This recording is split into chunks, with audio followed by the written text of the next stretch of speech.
Hi ಗುರು, ಎಲ್ಲರಿಗೂ ನಮಸ್ಕಾರ. IPL 2025ಗೆ ಇನ್ನೂ ಲೇಟ್ ಇದೆ ಅಂತ ಹೇಳ್ಬೋದು. ಈಗಾಗಲೇ ಮೆಗಾ ಆಕ್ಷನ್ ಇರೋ ಕಾರಣ ಪ್ರತಿಯೊಂದು ಟೀಮಿಂದನೂ ಕೂಡ ಕೆಲವು ಡಿಮ್ಯಾಂಡ್ಗಳನ್ನು ಇಟ್ಟಿದ್ದಾರೆ. 7ರಿಂದ 8 ಜನ ಬೇಕು, ಅದೇ ರೀತಿ 4ರಿಂದ 5 ಜನ ಬೇಕು.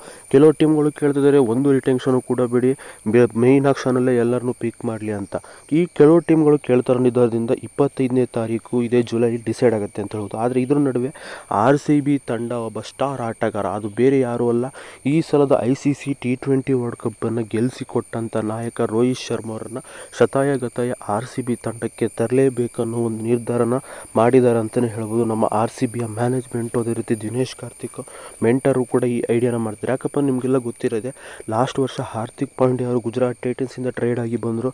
ಅಲ್ಲಿಂದ ಗುಜರಾತ್ ಟೈಟನ್ಸ್ ಅಂದರೆ ಮುಂಬೈ ಇಂಡಿಯನ್ಸು ಹಾರ್ದಿಕ್ ಪಾಂಡ್ಯರಿಗೆ ಕ್ಯಾಪ್ಟನ್ಸಿ ಜವಾಬ್ದಾರಿನ ಕೊಡ್ತು. ಅಲ್ಲಿಂದ ರೋಹಿತ್ ಶರ್ಮಾ ಮತ್ತು ಮುಂಬೈ ಇಂಡಿಯನ್ಸನ್ನು ಸ್ವಲ್ಪ ಬೇಜಾರು ಮಾಡ್ಕೊಂಡ್ರು ಅಂತಲೇ ಹೇಳ್ಬೋದು. ಅದೇ ರೀತಿ KKR ಮತ್ತು ಮುಂಬೈ ಇಂಡಿಯನ್ಸ್ನ ಪಂದ್ಯದಲ್ಲಿ ರೋಹಿತ್ ಶರ್ಮಾ ಅವರೇ ಹೇಳಿದ್ದಾರೆ, KKR ಸಪೋರ್ಟಿಂಗ್ ಸ್ಟಾಫ್ ಜೊತೆಗೆ ನಾನು ಕೊನೆಯ ಪಂದ್ಯ ಇದು ವಾಂಖಾಡೆ ಸ್ಟೇಡಿಯಮಲ್ಲಿ ಮತ್ತು ಮುಂಬೈ ಇಂಡಿಯನ್ಸ್ ಅಂತ ಅವರು ಕೂಡ ಹೇಳಿದ್ದಾರೆ.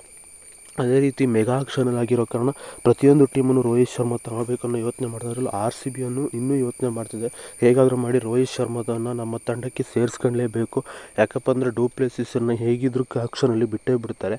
ಆವಾಗ ಒಬ್ಬ ಕ್ಯಾಪ್ಟನ್ಸಿ ಬೇಕಾಗ್ತಾರೆ, ಓಪನಿಂಗ್ ಬ್ಯಾಟ್ಸ್ಮನ್ ಬೇಕಾಗ್ತಾರೆ. ರೋಹಿತ್ ಶರ್ಮಾಗಿಂತ best batsman, best captaincy lead ಮಾಡೋರು ಯಾರೂ ಇಲ್ಲ ಅಂತ ಹೇಳ್ಬೋದು ಇಡೀ ಈ ಟೂರ್ನಿಮೆಂಟಲ್ಲಿ. ಆ ಕಾರಣಕ್ಕೋಸ್ಕರ ಇವರನ್ನು ಪಿಕ್ ಮಾಡಲೇಬೇಕಂತ ಶತಾಯಗತಾಯ ನಮ್ಮ ಟೀಮ್ ಇಂಡಿಯಾದ RCB ಪ್ಲೇಯರ್ಸ್ಗಳು ಕಾಯ್ತಿದ್ದಾರೆ ಅಂತಲೇ ಹೇಳ್ಬೋದು. ನಿಮ್ಗೆ ಅನಿಸುತ್ತೆ ಕಮೆಂಟ್ ಮಾಡಿ. ಇದಿಷ್ಟು ಇವತ್ತಿನ ಬಾಯ್ ಸ್ನೇಹಿತರೆ.